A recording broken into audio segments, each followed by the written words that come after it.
Last but not least, should we move our chairs back so you can have the stage?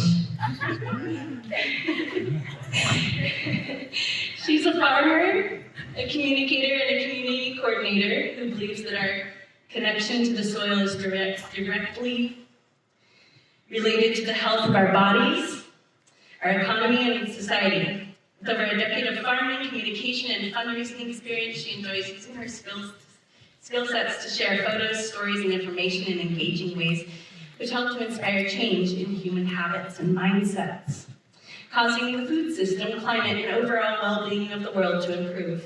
She spent the last several years of her professional career saving farmland from development and securing it in nonprofit land holding structures that give farmers, stewards, and ranchers long-term and affordable access and tenure to it.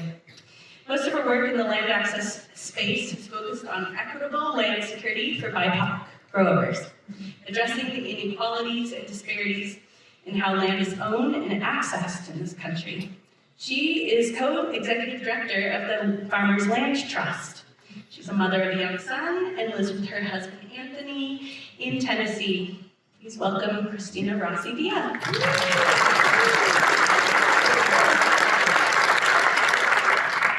Hello, my name is Kristina, and I am a farmer in Middle Tennessee. My partner and I don't own the land we farm on. Most farmers in this country don't. But we grow vegetables using biodynamic methods, and we sell to restaurants, grocery stores, and collaborate with other CSAs to provide nourishing food to communities all across the state. We also have a small herd of dairy cows, about 20, and we provide raw milk to the people around us who value it just as much as we do. But I wasn't always a farmer. I didn't grow up farming. I grew up hungry. In the outskirts of Atlanta, I grew up in an urban area, in a mostly black and brown area, in a food insecure household, where the only connection to land and nature that I had was a sewer runoff ditch that ran next to the apartments I lived in that had just a few trees around it. My memories from that time are of my little sister's hungry faces, of the excitement and exuberance that came along with getting to go to a food bank, pick out stale bread, and take it home and devour it, and of the way that sun shone through the trees onto that brown, oily water in the sewer runoff ditch. When I was 11, my sisters and I were adopted by a couple who were both doctors. All of a sudden, all of my peers were all white and wealthier than anyone else I had ever known, and there was food everywhere. The fridge was always full of these perfect, unreal-looking fruits and vegetables. The pantry had stacks of canned everything, and the cupboards were overflowing with all of the snacks a little girl could ever want. But it didn't do for me what I always thought food would do for me. There was food everywhere, but I never felt nourished. When I was 18, I began volunteering in food banks, soup kitchens, and other emergency food relief organizations, and I started fundraising to bring food to the people who were hungry. I saw that those food organizations, those emergency food relief organizations, were so critical. In that moment of hunger, for those men, women, and children who did not have food to eat because they didn't have money. But I wondered, how can we fix the system that is keeping people hungry? It was at that time that I realized that food could be, and really was, the basis of peace. It was then that I realized that the most radical thing that I could do was to opt out of a system that was not serving me, and to grow my own food, and to share it with other people. Yeah. So I started a garden. And it was really bad. No, it was good. It was my first time ever and I didn't know what I was doing. So I did a lot of things that I'm way too embarrassed about to tell anybody in this room about, but it was great. Look at that tiny little garden. I had so much eggs. I was sharing it with my neighbors. I was learning to cook, and the abundance was thrilling. That garden also gave me something else that I had never had before. The most intimate connection with nature that I had ever experienced. I mean, I had been hiking before. I had seen beautiful sunsets and beautiful sunrises and basked in the fall breeze with leaves all around me, but I had never experienced anything like this.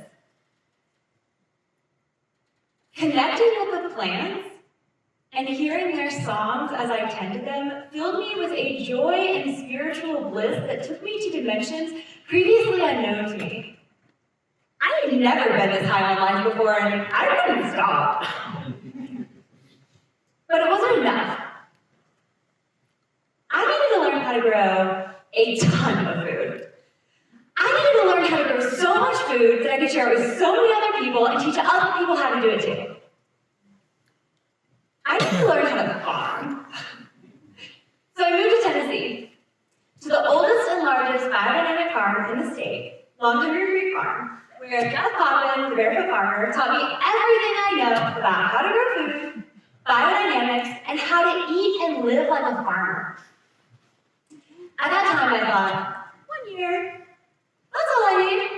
After 1 year, I'll know everything I need to learn about farming, and I'll just go be a farmer. Well, 8 years later, after me falling in love with my husband, who is a magical farmer and caretaker of land, I finally knew how to farm. My husband and I could farm. We could pump so much food out of the land while building soil, while healing the earth, while feeding community. But we couldn't afford land. We were never going to be able to afford to buy a farm. It was then that I realized all of the inequities and disparities around land access, ownership, and tenure in this country. It was then that I realized it's not food that is the basis of peace. It's land. How can people grow food for themselves if they don't have access to land? Today, I come to you as a farmer and as a land justice advocate. Through my life on Villa Acres, I know what it means to tend the land. The grit it takes to grow food for people, and how the soil microorganisms dance in celebration when the biodynamic preparations are applied. Through my work with the Farmers Land Trust, I know the impact that protecting and transitioning farmland can have, and how ensuring access and tenure to that land can transform the health and wealth of communities everywhere. Before we look forward to the next 100 years of biodynamics, I would like to take a look toward the past. We are all here because of the mentors and the leaders who have come before us, and we stand on their shoulders. They pioneered the practice of remediating soil and stewarding the earth sustainably using biodynamic methods. They pushed this movement forward through the strong oppositional forces of industrial agriculture, and it is because of them that we are all here now, knowing what we know and doing what we do. The journey towards cultivating this earth more responsibly and justly is not just a pursuit. It is a sacred obligation that we all have to the people who came before us, to this planet, and to future generations. And the next 100 years will be a testament to our choices and to our actions. We stand at a moment of multiple points of crisis. Climate collapse, dwindling resources, and social inequities that if not addressed right now, well, we know our children do not have 100 years to look forward to. We have approximately 60 growing seasons left in global soil fertility. Biodynamics does regenerate and build soil, but it is practiced on such a small fraction of land. All over the country, farmland is laying fallow, being held onto by landowners with unmet dreams and aspirations who do not know how to let go or who to pass their land on to. Land prices have appreciated by over 40% per decade, meaning that previous generations were able to acquire land much more cheaply than young farmers can today, and meaning that farmland is out of reach for all but the wealthy who are not farmers. Most farms in this country are not as lucky to be transitioned to the next generation as Fox Hollow Farm has been. Most farms are sold off for development, to pay for retirement or care in the old age, or to build wealth for the children of farmers who don't want to farm themselves. 37 farms close in this country every single day, and every single day we are losing 2,000 acres of land from agriculture. And whose land is that really, anyway?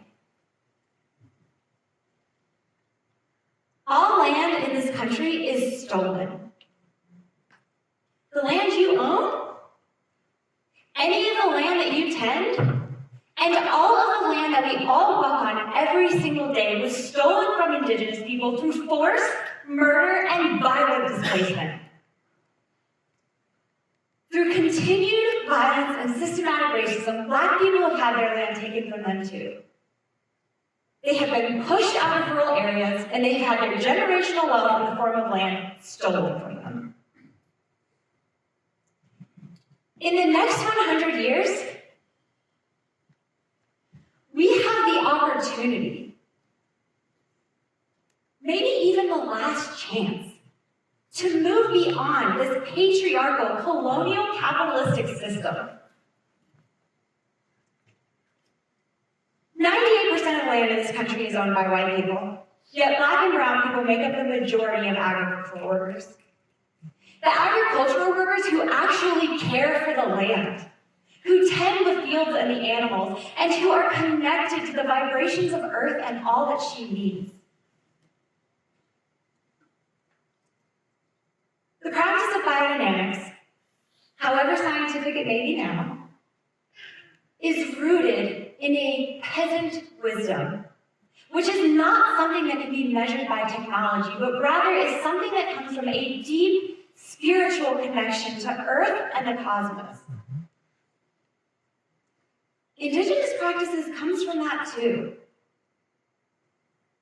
Over the next 100 years of biodynamics, we can choose to be a community that works in silo, or we can choose to learn from Indigenous and Afro-Indigenous practices, welcoming them and inviting them in to teach us what they know, giving them the resources that we have acquired through power and privilege, and building together an agricultural revolution that could heal the world.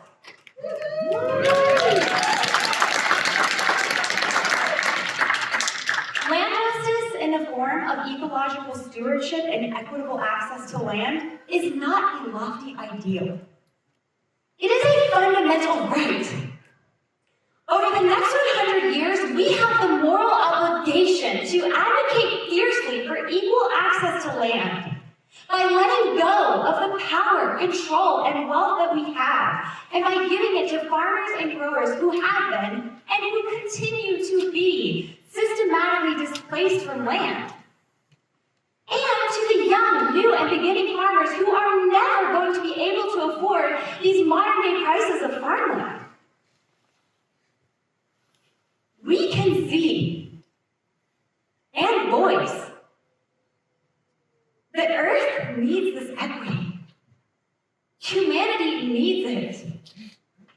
All of life needs us to live and work together in these ways.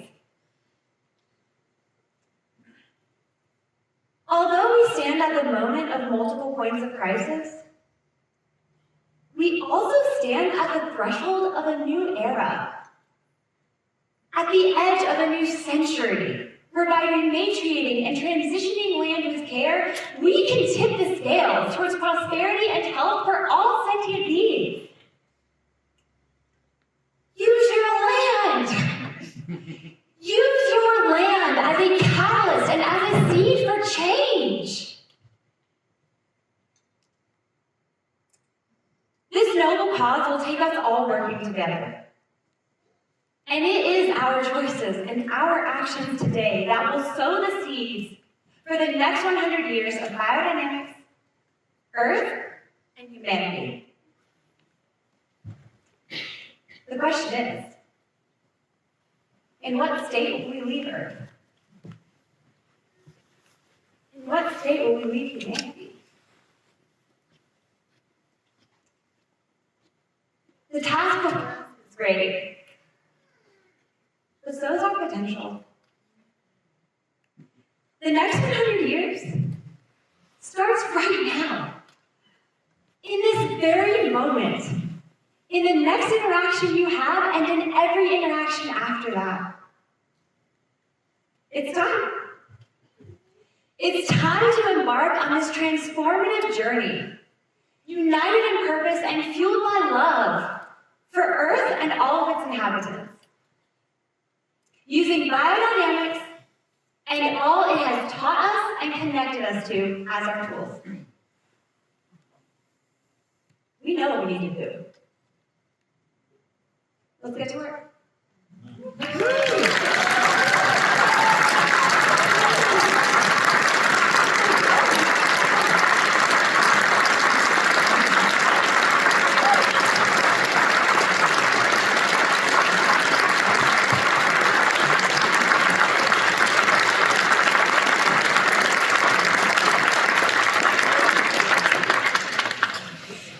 Thank you.